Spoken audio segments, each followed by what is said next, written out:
Hello, Judith here. In my last live video, I was talking about the hardest decision if you're suffering from anxiety, I believe, is deciding that you need help. And that's because we all tend to think that it's our fault. There's something wrong with us. Usually we feel inadequate or weak. We look around and we think everybody else seems to be coping fine. It's obviously just me. That makes us, of course, feel very alone, particularly as it's still not something that we get to talk about very easily. So it's really tough to admit that you need help. And I find that when clients come to me, they still believe that somehow it is their fault that other people are coping better. The next decision, of course, that you have to make is to take some action, and that means deciding what sort of help you want and who you want it with. And what I was suggesting was do some research about the therapies available. If you are happy talking to other people about what's going on with you, then ask advice from people whose views you trust. And when you've decided on the therapy, do some research on the available therapists. Check out their websites, their Facebook pages, or their LinkedIn profiles, or whatever, or everything, and talk to them. The two most important factors in determining a successful outcome with therapy are that you have some belief that the therapy is going to help you, whatever therapy that is, and that you are comfortable working with the therapist. So I understand that it's hard to make the decision, and having made the decision, it's hard to take action, and you want to do it quickly before you lose your nerve, probably. But do take your time in researching, as I say, both the therapy and the therapist. And when you've chosen your therapist, and this may seem like an odd question, how do you work with that therapist? I think the most important thing is to be as open and honest with whoever you're working with, which is why it's important to choose carefully. It's up to your therapist to establish trust and a good relationship, but it's a two-way street, and you need to be able to and to learn to and to actually trust your therapist, and to be as open and honest as you can be. And I find some people are able to do that in the first session and tell me all sorts of things, frequently things that they haven't said to another human being. Other people take a bit longer, and maybe more comes out in the second and the third session. And that's okay, because we're all different, and it is hard to speak about some of the things that you need to speak about when you're describing your anxiety and what triggers it, and maybe what you believe has caused it.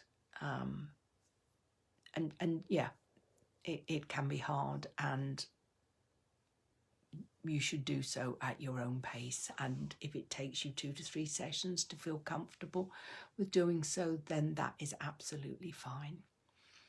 So be as open and honest as possible as you can with your therapist. The second thing I think is, no, I don't think, I know, absolutely know this. If your therapist asks you to do some work in between sessions, and that will vary from therapy to therapy. So I'm, for instance, teaching my clients techniques. I teach them self-hypnosis, and I teach them other techniques to help them self-manage their anxiety, particularly after they've finished seeing me. If they feel that their anxiety is coming back again, I hope that they will be able to manage using the techniques that I have shared with them. But those techniques need to be learned. It's like anything else. If you're going to put yourself into hypnosis, you have to practice.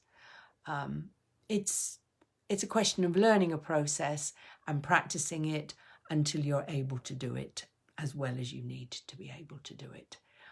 So I recommend with self-hypnosis certainly that people practice on a daily basis to begin with. You want to practice when you're feeling comfortable so that it comes easily to you when you need it. And that will apply to any other technique that I teach. And I teach some NLP techniques and some techniques to be done within hypnosis, which is why it's important that you're able to put yourself into hypnosis. And I say to every client, every potential client even, that the ones that do best are the ones that do what I ask them to do, and that is practice. It's even more true when I'm teaching mindfulness to people. It is important that you meditate on a daily basis while you're learning. And it is recommended that you do some kind of meditation on a daily basis after you've learned.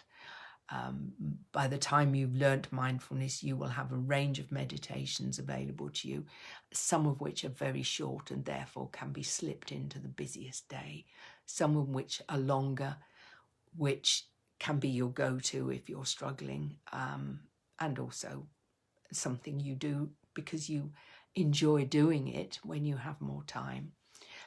But again, in the learning phase, meditating on a daily basis is important. Now, with mindfulness, I provide guided meditations. So initially, you can just listen to me.